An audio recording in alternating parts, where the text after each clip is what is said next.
아멘. 네, 은혜로운 찬양과 헌신의 감사를 드립니다. 우리 예배 순서를 맡으셨던 분들과 또 예배위원 여러분들께, 그리고 예배를 위해서 헌신하시는 여러분 모두에게 다 감사드립니다. 오늘은 교착 상태에서 나타난 환상이라고 하는 제목으로 본문 말씀을 받들겠습니다. 교착 상태라고 하는 말을 영어로는 deadlock이라고 합니다. 그러니까 말 그대로 풀면은 자물쇠로 잠겨 있는데 풀 열쇠가 없다, 그런 뜻입니다. 더 정확하게 말하면 어떤 열쇠로도 풀리지 않는 자물쇠 상태, 이것을 deadlock이라고 할 수가 있습니다. 우리의 인생을 살아가면서 교착 상태에 문제는 있지만 해결책이 없는 그런 때를 당하는 때가 있습니다. 근데 특별히 우리가 성경 가운데서 들었습니다만 역사 가운데서도 위인들의 공통된 특징은 교착 상태 가운데서 위인이 만들어진다고 하는 겁니다. 영웅이 시대를 만드느냐, 시대가 영웅을 만드느냐 하는 질문이 있습니다만, 그러나 교착 상태에 빠져 있는 시대 가운데서 영웅이 나오는 것은 우리가 하나의 보편적인 영웅의 탄생의 조건이라고 이야기할 수가 있겠습니다. 바로 우리 신약 성경 가운데서 가장 위대한 인물로 꼽히는 사도 바울의 경우에 있어서도 이 사도 바울은 일생을 통해 가지고 데드락, 교착 상태에 빠졌던 적이 많이 있습니다. 아니, 그의 삶은 온통 교착 상태로 이어지는 삶이었다, 그렇게 생각할 수가 있겠습니다. 그 중에서 오늘 읽은 사도행전 16장에 있는 이 말씀은 사도 바울의 전 사역의 향방을 결정하는 가장 중요한 교착 상태였습니다. 심지어는 그의 뜻과 그의 계획이, 그의 헌신이 성령의 뜻과 달랐다, 예수의 영이 허락하지 아니하였다 할 정도의 그 교착 상태입니다. 이 정도면은 믿음의 사람이, 우리가 보통 교착 상태라고 할 때는 믿음을 신실하게 지키지 못해서 나오는 그런 교착 상태입니다만, 그러나 오늘 사도행전 16장에 있는 말씀 가운데서는 그런 신실하게 자신의 사명을 수행을 하려고 신실하게 노력을 하는데 그것이 하나님의 뜻과 맞지 않았다, 성령께서 행하시는 것과 일치하지 않았다, 그런 뜻입니다. 그러니 이 문제를 어떻게 해결할 수가 있겠어요? 오늘 이 시간에 매년 1월 둘째 주일은 여러분들의 새벽 예배 받으셨던 메달의 인물, 그리고 그 내용을 중심으로 해서 말씀을 전합니다. 그러므로 오늘 이 시간은 아마 여러분들이 짐작을 다 하셨겠습니다만, 지난 주일에 받았던 작년 말에 받았던 새벽 예배 메달인, 거기에 나와 있는 인물이 전필순 목사라고 합니다. 기록에는 우리 동막교회 제4대 당회장으로 나와 있는 분이십니다. 그런데 이분의 삶이, 이분의 헌신이, 그리고 이분이 목회했던 목회가, 그리고 시대가, 한국 교회가 교착 상태였습니다. 그래서 과연 이분을 메달에 넣어가지고 여러분들에게 소개할 가치가 있을까 하는 고민을 일순간 했습니다. 인물이 작다는 이야기는 아닙니다. 인물은 큰 인물입니다. 우리 대한예수교 장로회 총회장을 지내셨을 뿐만 아니라 사실상에 있어서 대한예수교 장로회 통합이라고 하는 교단을 창출해낸 제1인자입니다. 뿐만 아니라 그 당시에 기독교 사회, 문화를 움직였던 가장 중요한 인물이라고 볼 수가 있습니다. 그런데 왜 이게 가려져 있냐 하면은 그분이 이제 오늘 여기 연표를 좀 말씀을 드리려고 하는데요. 일단 보시기에 여러분 어떻습니까? 이목구비가 뚜렷하시죠? 예. 이분이 인물됨이 클까요? 작을까요? 인물됨으로 크다 작다만 이야기하면 큰 분입니다. 엄청나게 큰 분이죠. 그런데 이분의 그 크다고 하는 것이 여러분들이 연표를 제가 오늘 정리를 하는데 몇 군데 한 서너 가지 연표를 정리를 했어요. 그런데 기본적으로는 두 방향이에요. 전필순 목사에 대해서 이야기를 할 때에 어느 한쪽에 그 이력이 나타날 때는 어느 한쪽은 다 생략이 됩니다. 반대로 다른 한쪽에 반대의 그 연표가 나타날 때는 또 나타났던 다른 쪽은 다 부정이 됩니다. 아예 언급이 안 되고 사라지는 때가 많이 있습니다. 그래서 연표를 보게 되면은 어느 한쪽이 완성된 느낌이 안 들어요. 그래서 제가 자세히 예배 1시간 동안에 자세히 여러분들에게 말씀을 드릴 수는 없습니다만 어쨌든 조합을 했다고 하는 의미에서 이분의 그 모습, 목회, 곧 연표를 따라가서 목회와 그리고 활동상을 조합을 해보는 의미가 있습니다. 이것은 시중에 잘 없는 겁니다. 그만큼 말하자면은 그 빛과 어두움이 함께 공존하는 그런 분이다. 그렇게 생각을 하시면 되겠어요. 연표를 따라서 한번 여러분들에게 좀 소개를 해보죠. 이분은 1897년 경기도 용인 출생을 하셨습니다. 1914년 연동교회에서 경기도 지역, 특별히 용인 지역의 농촌 활동을 하는 가운데서 전도를 받고 그리고 세례를 받게 됩니다. 그리고 1916년에 아현 보통학교 학감, 곧 그리스도인이 되자마자 뛰어난 명석함과 그리고 또한 그 성실함으로 두각을 나타냅니다. 아현 보통학교, 현 초등학교죠, 보통학교 학감이 됩니다. 교감입니다. 2017년도 다음에 경성중앙기독교청년회, 곧 YMCA의 간사가 됩니다. 이점으로 출발합니다. 1919년에는 연동교회 조사, 그러나 이때 이제 그의 한 면이 드러납니다. 연동교회 지금 말하자면 전도사님이신데 3.1 운동에 참여를 하고 상해 임수정부를 후원을 합니다. 말하자면 독립투사지요. 기독교 독립투사라고 할 수가 있습니다. 3.1 운동에 33인에는 들어가지 않습니다만 그러나 중요한 지도자 중에 한 사람으로는 들어갑니다. 상해 임시정부의 자금을 대기도 합니다. 그리고 1919년부터 21년까지 대동단 사건이라고 항일 비밀 항일 결사단체입니다. 서대문 감옥에 2년 반 동안 투옥이 됩니다. 명실공히 독립투사죠. 추록 후에는 윤치호, 이상재, 박승봉, 유성준 들어보시면은 그 당시에 기독교 사회 인사일 뿐만 아니라 우리나라의 가장 대표급 인물들입니다. 이분들과 함께 기독교 창문사 민족주체 기독교 지성운동입니다.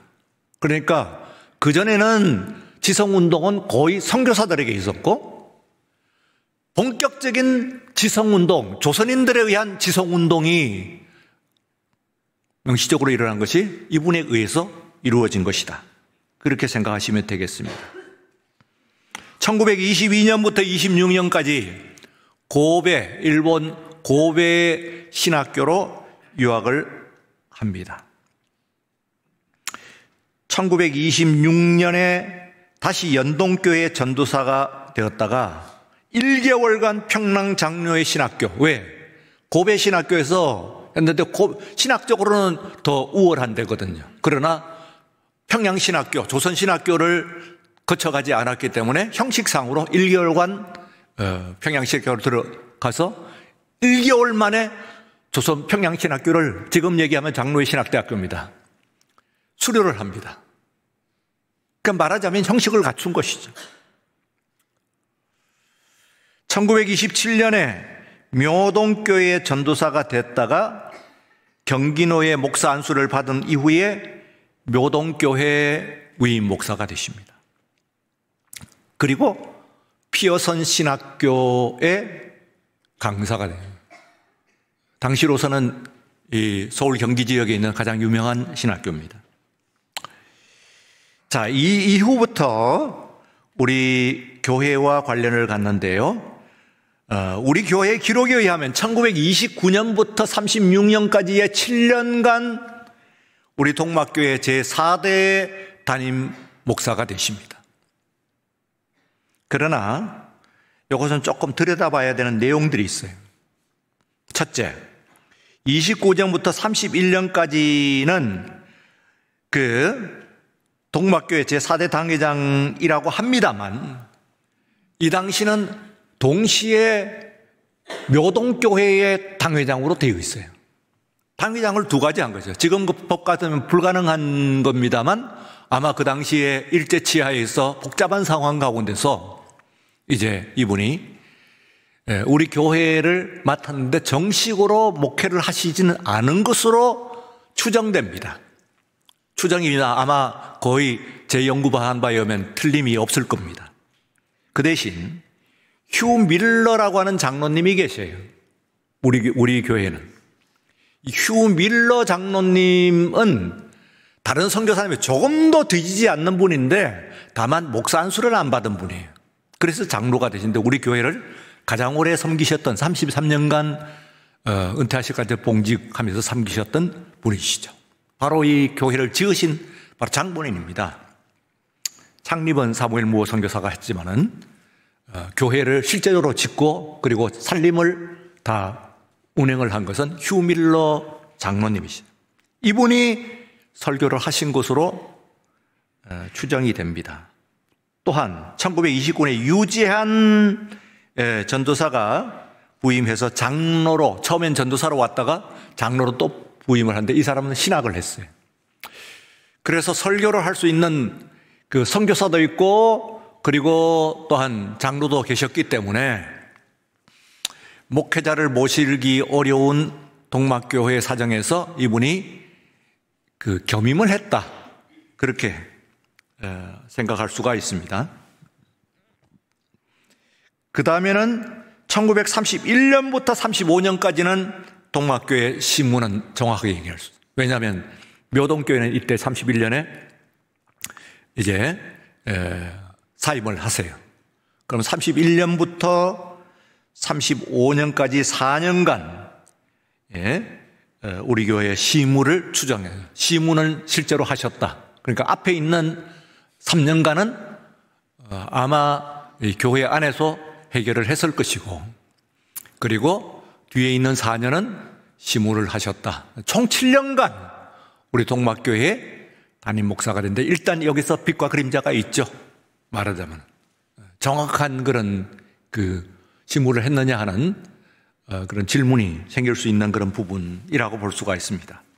그 대신 이때 1929년 조선예수교 장로회 총회와 조선예수교 연합공의회 종교단체 법안 반대 진정위원으로 일본 국회를 방문합니다. 한국교회를 대표하는 것이죠. 무슨 얘기냐 하면은 한국교회를, 조선교회를, 그때는 조선교회를 일본교회에 통합하려고 하는, 일본교회의 한 부분으로 만들려고 하는 그 법안에 대해서 반대합니다. 우리 조선교회는 분명히 족보가 다른, 계통이 다른 분명한 우리의 그 모습을 가지고 있는 교회입니다. 하고 이야기를 하고 있는 그 위원회를 만드는데 이 위원을 하기 위해서는 일본어를 잘하고 일본 교회에 일본의 그 지인들이 있어야 돼. 말하자면 네트워크가 있어야 돼요. 이 두 가지를 충족하는 것이 바로 전필순 목사님이십니다. 그래서 이분이 일본어를 능통할 뿐만 아니라 또한 그 당시에 일본의 고베 신학교면 유명한 신학교예요. 일본에서도 그 신학교에 말하자면 그것을 통해 가지고 사회의 여러 인사들과 연결망을 가지고 있었다. 그래서 그가 이제 한국 교회를 대표해 가지고 이 문제를 해결하기 위해서 일본 국회를 방문을 합니다. 우리 교회에서 계셨을 때죠. 또 1931년에 기독신보 기자로 그리고 나중에 기독신보의 발행문으로 이분이 이제 선교사로부터 또 물려받습니다. 이분은 어떤 성향을 갖고 있냐면 선교사, 특히 미국 선교사들의 조선인들의 이 선교는 좋고 가르쳐 준 것은 좋은데 말하자면 권력, 영향력을 행사하는 데 있어서 극히 반대적인 그런 모습이에요. 그런 신념을 좀 가지고 있는, 성향을 가지고 있는 분입니다. 그래서 기독신보라고 하는 것이 그 당시에 가장 중요한 기독교계의 그 신문입니다. 장감을 아우르는 장로교와 감리교, 지금은 여러 교단이 있습니다만 그 당시는 물론 뭐 성결교도 있고 있긴 했습니다만 그러나 그냥 기독교 전체 장감 그러면 장로교와 감리교 이러면 그냥 두 교단만 얘기하는 것이 아니고 기독교 전체 그렇게 생각하시면 됩니다. 그래서 장감을 아우르는 유일한 이 신문이었기 때문에 이 신문의 발행인이 되었다 하는 얘기는 비로소 이 문화활동 그리고 문서활동 그리고 또한 출판활동 이런 모든 활동들을 선교사 중심에서 조선인으로 넘어오게 되는데 바로 넘어오는 교두보 그리고 첫 관문이 바로 이 전필순 목사였다고 할 수가 있죠. 자, 그리고 1935년에 수송교회로 가십니다. 36년과 5년이 조금 헷갈려요. 수송교회로 가시고 1941년에 수송교회 위임 목사는 아마도 그 당시에 또 이분은 수송교회 위임 목사를 잠깐 한 6개월간 가 있어요. 우리 교회 앞에서 한 3년간 그 위임 목사가 됐습니다만 실제로는 묘동교회의 그 담임 목사로서 활약을 하셨고 그 뒤를 이제 조금 하신 것과 같이 이분은 이제 워낙 교계에 알려진 분이기 때문에 문제가 어느 교회가 허술하고 문제가 있을 때는 말하자면은 그것을 메우는 그런 역할을 했다고 하는 것을 볼 수가 있죠. 그래서 이제 1941년 4월에 연동교회 위임 목사로 부임하십니다. 이때 이후로 계속해서 연동교회가 있는데 연동교회에 말하자면은 그 원로 목사가 되셔가지고 연동교회의 제4대 목사가 되시죠. 우리 교회도 4대 목사이실 뿐만 아니라 연동교회의 제4대요 그리고 초대 원로 목사이십니다. 연동교회 초대. 그러니까 아주 중요한 인물이죠. 연동교회로 봐서는. 근데 여기서 이제 문제가 있습니다. 1942년에 종교 지도자의 영미타도 좌담에 참여합니다. 그러니까 영국, 미국 선교사의 문화적인 영향력, 헤게모니 이런 것들을 말하자면 좀 배척하는 그런 쪽에선 인물이다. 그렇게 보시면 됩니다. 문제는 그 다음에 있습니다. 이 문제 때문에 이제 그의 한편에 있어서의 그 이력이 감춰지는 것인데요. 1943년 4월에 일본 기독교 조선 혁신교단의 그 통리가 되십니다.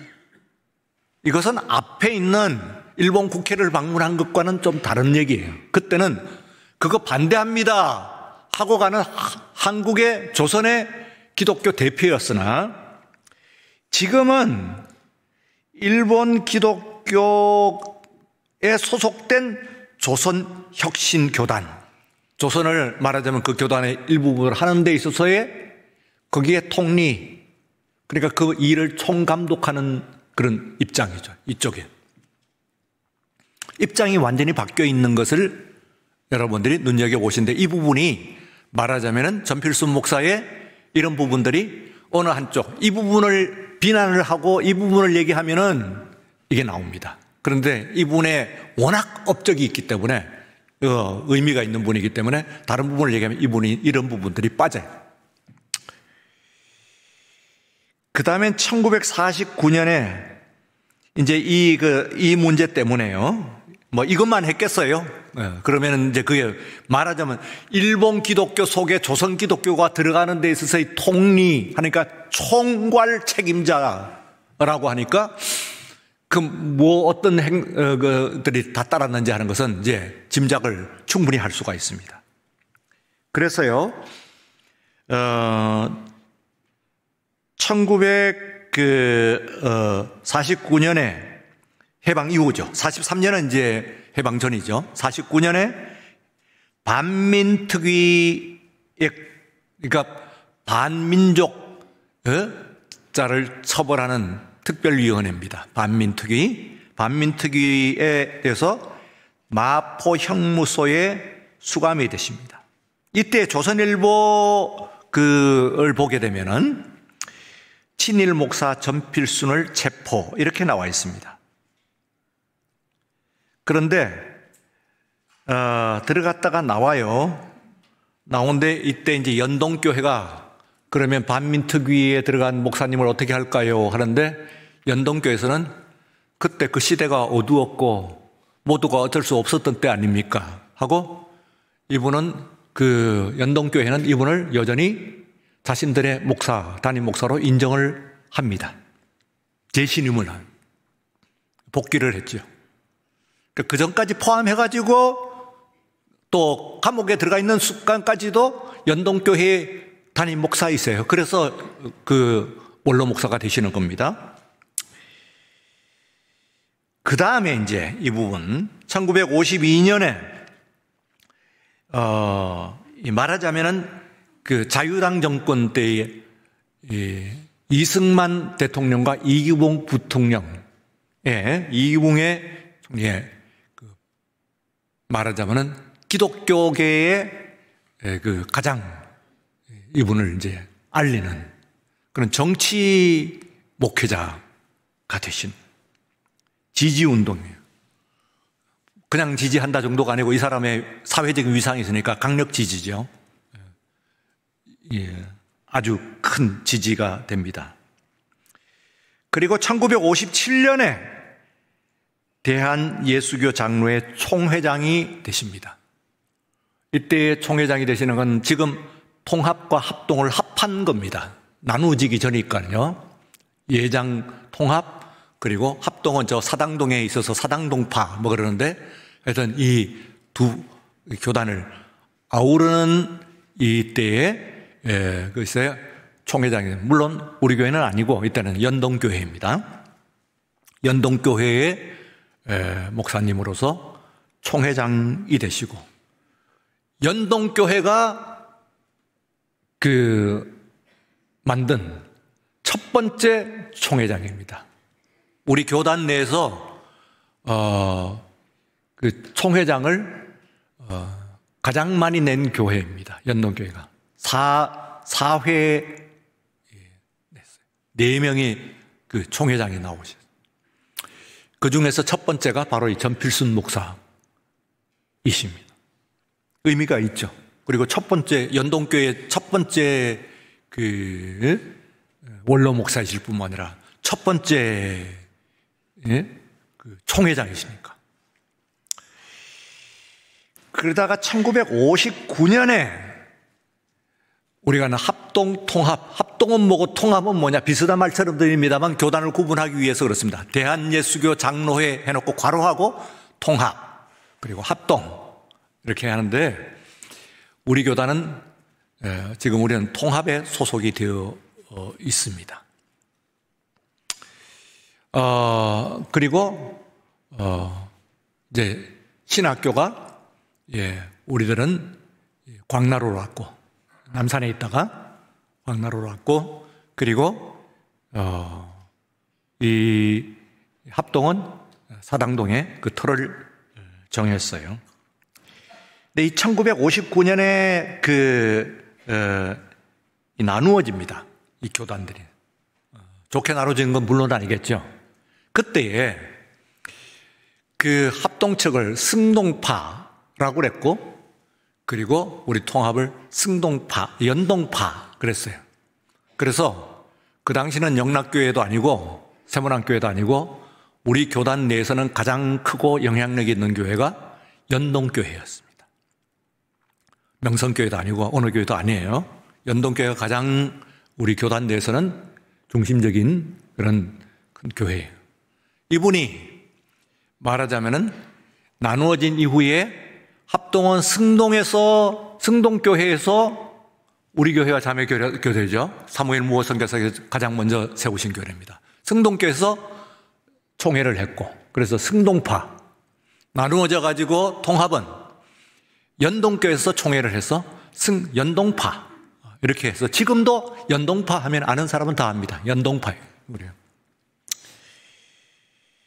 그렇다면은 이 분열에 있어서 여러 사람들이 말하자면 그 책임이 있습니다만 이 책임에서 큰 책임 중에 한 사람이 바로 이 전필순 목사입니다.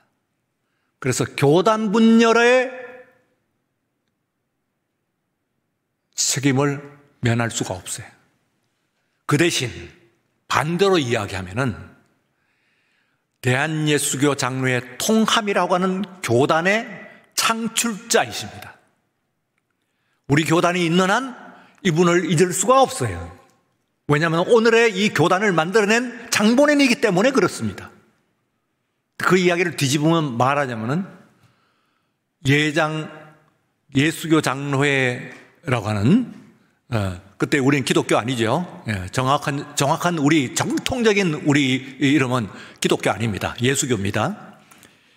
조선야소교 장로회 그게부터 나올 거고, 그리고 지금도 대한예수교, 그러니까 여러분들은 기독교인 아니에요. 어떤 의미에서 정확하게 그 브랜드로 보면은 예수교인입니다.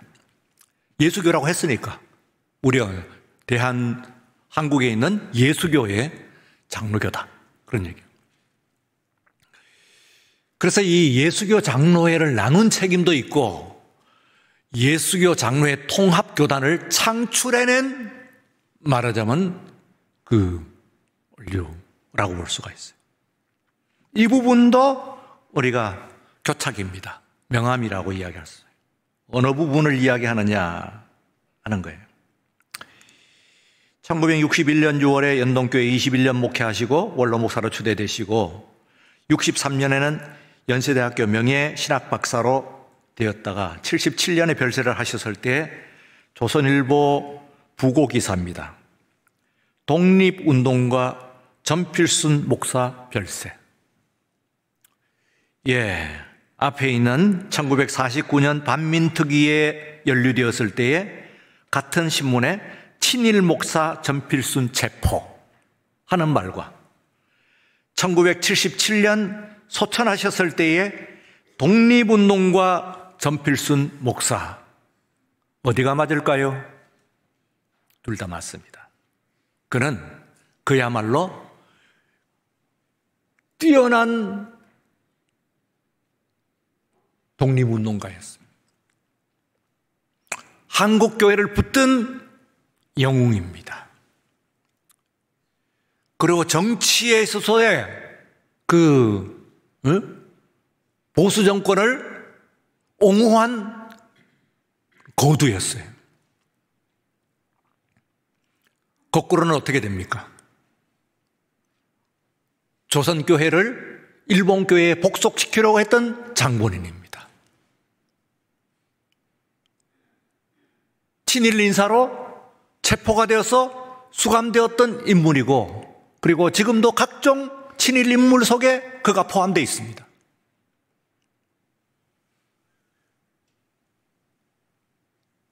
교단으로선 예수교 장로회를 분열시킨 장본인입니다.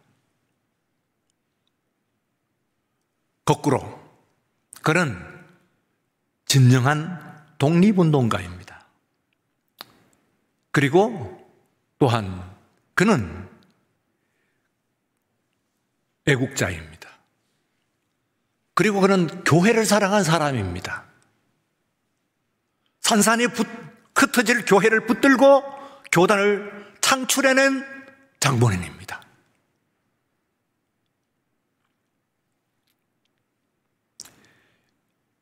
이것은요, 전필순 목사의 문제가 아니고 또 한사람은 우리 교회의 문제를 넘어서 가지고 우리 교회도 자유롭지 않죠. 그래서 이 부분이 여러분들에게 소개가 그동안에 잘 안 된 부분일 수도 있어요. 전필순 목사가 어떤 분인가, 그분이 행하신, 실제로 우리 교회에서 얼마나 했나, 어떤 역할을 했나, 그동안에서 끊임없이 외부적인 활동을 많이 하시는 분이기 때문에 그렇습니다. 여러분, 이제 우리가 이 시대 가운데서 이분을 어떻게 평가하느냐 하는 것은 나누어진 것이 아니고, 오늘 제가 여러분들이 찾아보시면 짧게 지금 한 30분 말씀 가운데 이 연표를 통합을 해놨습니다만, 시중에 있는 수십 개죠. 그분에 관한 연표가. 어느 연표에도 이렇게 짧게 됐습니다. 통합되어 있는 연표가 나타나지 않습니다. 일간지에 그대로 친일로 글을 하든지, 혹은 거기에다가 친일 부역에다가 거기다가 정치 목사로, 그리고 또한 거기다가 교단을 나눈 사람으로, 분열시킨 장본인으로 이해를 하든지, 아니면 거꾸로 교단을 창출해 그가 또한 투옥하면서까지 그야말로 교회를 붙들고 나라를 붙든 사람으로 이해를. 이것은 우리 교회와 우리 사회와 우리 역사의 현재의 모습입니다. 예를 들어서 친일을 하면은 여러분들이 애국가를, 가사를 지은 사람도 친일파입니다. 애국가를, 곡을 지은 사람도 친일파입니다. 태극기를 그린 사람도 친일파입니다. 나라를 동난에서 구하고 공산화되는 것을 막은 사람도 친일파입니다. 온통 친일파입니다. 우리가 삼성 어쩌고 합니다만 그 기업들도 다 친일파입니다. 포스코, 포항제철 친일파입니다. 고려대학교를 지은 사람도 친일파입니다. 이화대학교의 최고 상징적인 총장도 친일파입니다. 대학도 다 없애버려야 됩니다. 삼성, 현대, 포스코 기업도 다 없애버려야 되고요. 애국가도 태극기도 찢어버려야 되고 애국가도 버려야 됩니다. 일송정, 선구자 노래, 우리의 민족의 혼을 담은 것이라고 얘기합니다만 친일파입니다. 일제히 한글을 하는 봉선화, 홍남파 친일파입니다. 어쩌시겠습니까? 여러분이 몇 개 만드는 거거든요. 어쩌시겠어요? 다 눈 감고 말 거예요? 하는 것입니다. 그래서 제가 역사가 이제 거론되는 가운데서 한 번은 이야기를 하자. 어느 쪽에서 판단을 내리기 이전에 여러분들에게 한 번은 이야기를 합니다. 그리고 절 죽이든지 대한민국을 죽이든지 다 죽이고 대한민국도 죽여버리고 그리고 남는 무에서 시작을 다시 하든지 아니면은 자유로운 사람이 어디 있겠냐 여기요.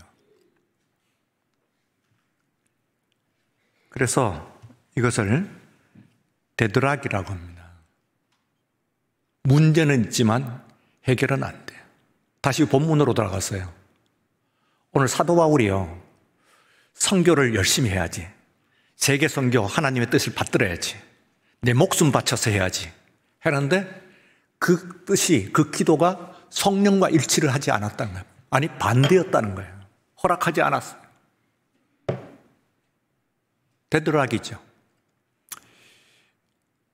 여러분, 인생이 좀 큰 인물은요, 내가 이 나이까지 내가 보고 큰 인물도 좀 보고 작은 인물도 봤는데 되게 쪼잔한 인물들은 작은데 연유를 해요. 거의 틀림없을걸요? 네요. 큰 인물은 전체를 싸가지고 하는 사람이에요. 정말이에요. 이거 책 속에 있는 게 아니고 제 인생을 통해서 내가 배운 거예요. 고백한 거예요. 큰 인물은 싸갖고 가야 돼. 작은 인물은 쪼잔한 것들을 가지고 해집어요. 항상. 그게 작은 것들이야. 여러분, 이분 죽게 세우자 하는 뜻은 없습니다. 그동안 가려져 있던 거니까 한 번은 들춰내보자. 그리고 이것은 가치가 있다. 한 번은 우리의 모습을 바라보는 한 부분이다. 왜 연동교회가 왜 고민을 안 했겠어요? 반민특위에 들어갔다가 나온 사람을 계속해서 자신들의 목회자로 인정을 할 것인가 안 할 것인가 했을 때에 그 교회인들 왜 고민을 안 했겠어요? 그리고 그것이 그 교회만의 고민일까요? 오늘 이 시간 이분을 거론하는 우리들의 고민이기도 하고 우리 시대의 고민이기도 하고 우리의 역사의 고민이고 우리의 존재의 고민이기도 한 것입니다. 또 우리만이 아니고 모든 인생은 그래요. 모든 역사가 그렇고 클리어하고 퍼펙트한 역사가 없다 그 말이지. 예, 또 한 번의 교착에 우리가 들어와 있는 느낌입니다. 주님께서 여러 번 그 모든 교착을 넘겨서서 오늘에 이르게 하신 우리 주님, 오늘 우리 교회와 그리고 우리 민족을 크고 강한 편팔로서 굳건히 붙드시고 그리고 이겨내게 하신 힘 주실 줄로 믿습니다.